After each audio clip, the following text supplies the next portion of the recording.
एक मुसलमान कभी किसी हिंदू का हो ही नहीं सकता। देखो ना, पहलगाम में जिन हिंदुओं को मारा गया उससे मुसलमान कितना खुश है। मुसलमान पूरी की पूरी कम्युनिटी ही आतंकी होती है। ज़रा सोचो ना कि हर आतंकवादी मुसलमान ही क्यों होता है। आपको शायद पता नहीं है कि मुसलमानों को सिखाया जाता है कि काफिरों को मारो और जन्नत चले जाओ। पहलगाम में जब आतंकी हमला हुआ तो इस तरह की बातें आम हो गई, या आप कह सकते हैं कि कई घटिया सोच वाले न्यूज़ चैनलों ने इस तरह की बातों को आम कर दिया, अपनी टीआरपी को बढ़ाने के लिए और देश की जनता को गुमराह करने के लिए। उन न्यूज़ चैनलों का और उस पर बैठे उन पाखंडी पत्रकारों का ये कहना था कि जब लोगों को मारा गया तो उनसे उनका धर्म पूछ पूछ कर मारा गया, और ये एक बड़ा सच है। लेकिन इस बड़े सच के पीछे जो एक बड़ा सच छुप गया है उस पर आपने अपनी नज़रें नहीं डाली, और ये भी एक बड़ा सच है।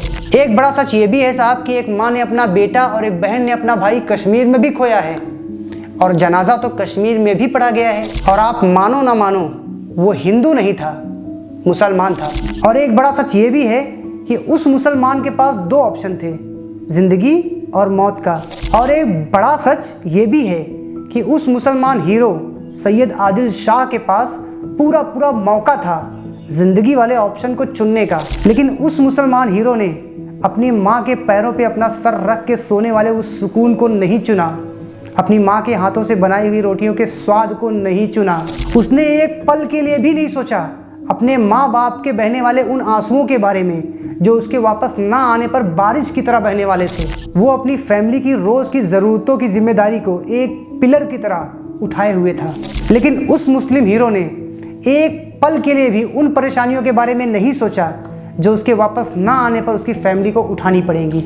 उस मुसलमान हीरो ने एक पल के लिए भी नहीं सोचा कि उसके सामने कौन है और उसके हाथ में जो हथियार है वो उसकी जान भी ले सकता है।